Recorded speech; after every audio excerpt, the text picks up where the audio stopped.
जय श्री राम दोस्तों, आप सबका मेरे चैनल में स्वागत है। दोस्तों, आषाढ़ महीने की गुप्त नवरात्रि प्रारंभ होने वाली है। गुप्त नवरात्रि में प्रलय और संहार के देव महादेव और माँ काली की पूजा का विधान है। गुप्त नवरात्रि में बहुत सारे गुप्त सिद्धियों को अंजाम देते हैं और चमत्कारी शक्तियों के स्वामी बन जाते हैं। दोस्तों, इस दिन हिंदू धर्म में नवरात्रि माँ दुर्गा की साधना के लिए बेहद महत्वपूर्ण माने जाते हैं। नवरात्रों के दौरान साधक बहुत सारी तंत्र विद्याएं सीखने के लिए माँ भगवती की विशेष पूजा करते हैं। तंत्र साधना करने के लिए गुप्त नवरात्रि बेहद शुभ माना जाता है। आषाढ़ और माघ महीने की शुक्ल पक्ष में आने वाली नवरात्रि को गुप्त नवरात्रि कहते हैं। इस नवरात्रि के बारे में बहुत ही कम लोगों को जानकारी होती है। माना जाता है कि गुप्त नवरात्रि के दौरान अन्य नवरात्रों की तरह ही पूजा करनी चाहिए। 9 दिनों के उपवास का संकल्प लेते हुए प्रतिपदा यानी पहले दिन घट स्थापना करनी चाहिए। घट स्थापना करने के बाद आपको हर रोज़ सुबह और शाम के समय माँ दुर्गा की पूजा करनी चाहिए। अष्टमी और नवमी के दिन कन्या पूजन के साथ नवरात्रि व्रत का उद्यापन करना चाहिए। देवी भगवती के अनुसार जिस तरह वर्ष में 4 बार नवरात्रि आती है, उसी प्रकार नवरात्रि में भी देवी के 9 रूपों की पूजा की जाती है।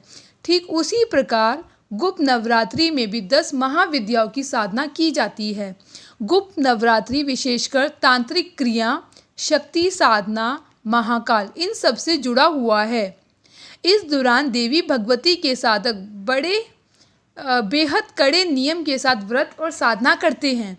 इस दौरान लोग लंबी साधना कर दुर्लभ शक्तियों की प्राप्ति कर लेते हैं। दोस्तों, इस दिन आपको विशेष साधनाएं करनी है और आप जो भी आपकी मनोकामनाएं हैं आप उसको पूर्ण कर सकते हैं।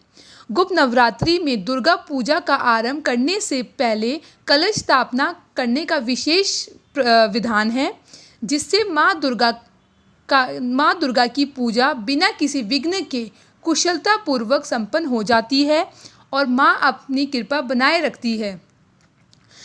कलश स्थापना करने के बाद माँ दुर्गा का श्री रूप या चित्र लाल रंग के पाटे पर सजाना है।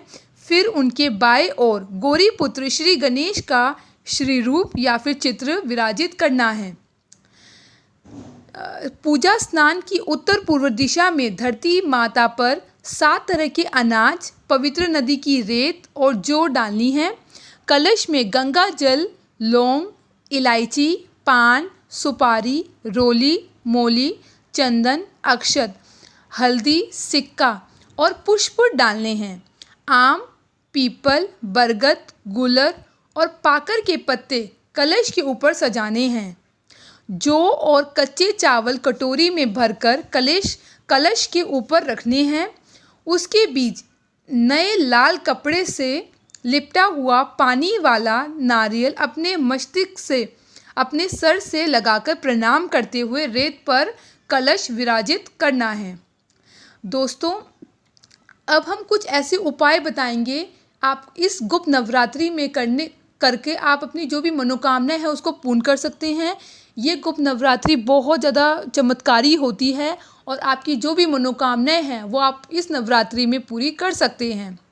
खराब सेहत से छुटकारा पाना चाहते हैं तो अगर आपके घर में कोई लंबे टाइम से बीमार चल रहा है और ठीक नहीं हो रहा है, तो आपको इस गुप्त नवरात्रि में हर रोज़ 9 दिन तक देवी माँ को लाल पुष्प अर्पित करने हैं। इसके साथ आपको एक मंत्र बोलना है, ओम क्रीम कालिकाय नमः मंत्र का जाप करना है। इससे सभी जो भी आपके घर में बीमारी चल रही है उससे आपको मुक्ति मिलेगी और शरीर स्वस्थ रहेगा। किसी वाद विवाद या कर्ज से छुटकारा पाना चाहते हैं तो 9 दिन तक देवी माँ के सामने गूगल की खुशबू वाली धूप जलानी है।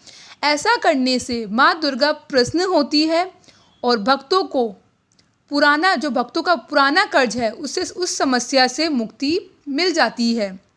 संतान प्राप्ति के लिए 9 दिन तक माँ दुर्गा को पान का पत्ता चढ़ाना है। ध्यान रखना है कि पान का पत्ता फटा या कटा नहीं होना चाहिए। इससे आपको लाभ जरूर प्राप्त होगा। यदि आपके घर या परिवार पर किसी की बुरी नज़र लगी हो तो आपको इस गुप्त नवरात्रि में हनुमान चालीसा का निरंतर जाप करते रहना है। जिस भी व्यक्ति पर नज़र लगी हो उसके बाएं पैर पर बजरंग बली को चढ़ाया हुआ काजल और माथे पर हनुमान जी का सिंदूर लगाना है। ऐसा करने से बुरी नज़र उतर जाती है। गुप्त नवरात्रि में भैरव बाबा के मंदिर का दर्शन करना भी बहुत ज़रूरी माना जाता है। ऐसे लोग जिनका रोज़गार छिन गया है या फिर उनकी नौकरी नहीं लग पा रही है तो वे इस गुप्त नवरात्रि में भैरव बाबा के मंदिर में प्रार्थना करनी चाहिए और अपने दुख को दूर करने के लिए आशीर्वाद लेना चाहिए। ऐसा करने से जो भी आपके दुख है वो दूर हो जाते हैं। अगर आप आर्थिक तंगी या फिर गरीबी को झेल रहे हैं तो इस गुप्त नवरात्रि में किसी भी दिन पीपल के पेड़ के पत्ते पर राम नाम लिखकर उसे हनुमान मंदिर में चढ़ाना है। 11 या 21 पत्तों पर श्री राम का नाम लिखना है। ऐसा करने से जो भी आपकी आर्थिक संकट है वो दूर हो जाता है। गुप्त नवरात्रि में आपको रोज़ कम से कम 11 बार कुंजिका स्तोत्र का पाठ करना है। इसके अलावा आप चाहे तो कम से कम 108 बार आपको इस बीज मंत्र का जाप करना है। ऐसा करने से आपके घर में सभी प्रकार की जो नेगेटिव शक्तियाँ होती है उसका नाश हो जाता है। गुप्त नवरात्रि में देवी को प्रसन्न करने के लिए रोजाना आपको घी या फिर तिल के तेल का दीपक जलाना है। दिए में आपको कोड़ी रखकर 10 दिनों तक देवी की उपासना करनी है। नवरात्रि के अंतिम दिन पूजा करने के बाद कोड़ी को तिजोरी या फिर अलमारी में श्रद्धापूर्वक रखना है। ऐसा करने से धन समृद्धि में आपको लाभ जरूर प्राप्त होगा। माँ दुर्गा और महाविद्याओं का स्मरण करते हुए आपको एक स्वच्छ मिट्टी का घड़ा लेना है। उसमें 7 धान के थोड़े थोड़े दाने लेने हैं। 1 रुपये या चांदी का सिक्का डालना है। फिर उस कलश को पानी से भर लेना है। उसमें थोड़ा गंगा जल भी डाल देना है। कलश के अंदर सुपारी, पूजा वाला बादाम और हल्दी की गांठ डाल देनी है। फिर उस पर कुमकुम, अबीर और चावल छिड़कने हैं। फिर इस कलश को ढक देना है। उस पर नारियल रखकर कलावा बांध देना है। फिर कलश की पूजा करनी है। फिर कलश के सामने हाथ जोड़कर आपको 10 महाविद्याओं का स्मरण करना है और अपनी मनोकामनाएं कह देनी है। जब पूजा से आप उठेंगे तो आपको आपको प्रणाम करते हुए आसन हाथ में उठाना है। ऐसा 9 दिन गुप्त नवरात्रि में प्रतिदिन करना है आपको। फिर 9वें दिन कलश का जल अपने और अपने पूरे परिवार के ऊपर छिड़कना है। बचा हुआ जल पीपल या फिर तुलसी के पेड़ में डाल देना है। कलश की पूजा सामग्री से जो सिक्का आपने उसमें डाला था वो अपने पास रख ले। बाकी सभी चीज़ों को विसर्जित कर दे। नवरात्रि के अंतिम दिन में कलश उठाने से पहले 108 बार अपनी मनोकामनाएं बोलनी हैं। कहते हैं इस उपाय को करने से धन संबंधी, विवाह संबंधी किसी भी प्रकार की मनोकामनाएं पूर्ण हो जाती है। अगर आपने किसी से कर्ज लिया है या किसी कारण से कर्ज उतार नहीं पा रहे हैं तो नवरात्रि में आपको नवरात्रि में आम की लकड़ी से 9 दिन तक हवन करना है। आम की लकड़ी लेनी है आपको।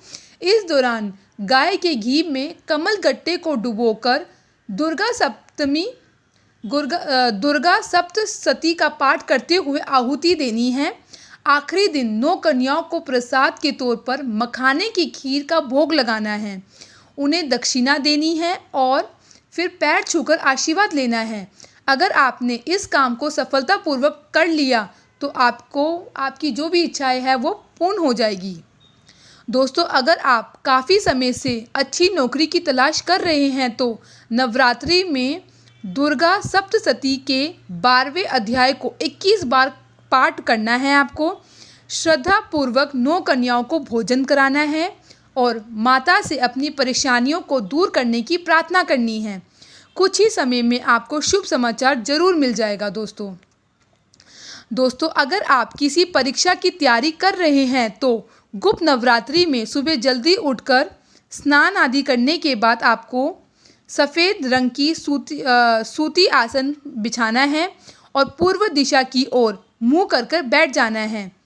और आपको अपनी जो भी आप जिस परीक्षा में आप सफल होना चाहते हैं और अपनी इच्छा माता को कहनी है। और ऐसा करने से आपको जो भी आप जिस परीक्षा में सफल होना चाहते हैं वो आपकी मनोकामनाएं जल्द ही पूरी हो जाएगी। दोस्तों, इस नवरात्रि में आपको मोर पंख को घर में लाना भी बहुत शुभ माना जाता है। माँ लक्ष्मी की सवारी में से एक मोर भी होता है। मोर पंख को घर पर लाने से आपके घर में माँ लक्ष्मी की कृपा बनी रहती है। दोस्तों, आपको इस गुप्त नवरात्रि में दुर्गा अष्टमी की रात को अपने घर के मुख्य दरवाजे पर रात को 12 बजे गाय के घी का दीपक जलाना है। इससे सारे ग्रह दोष दूर हो जाते हैं और दुर्भाग्य भी सौभाग्य में बदल जाता है। दोस्तों, इन सब उपायों को ज़रूर कीजिएगा। मेरे चैनल को लाइक, शेयर और सब्सक्राइब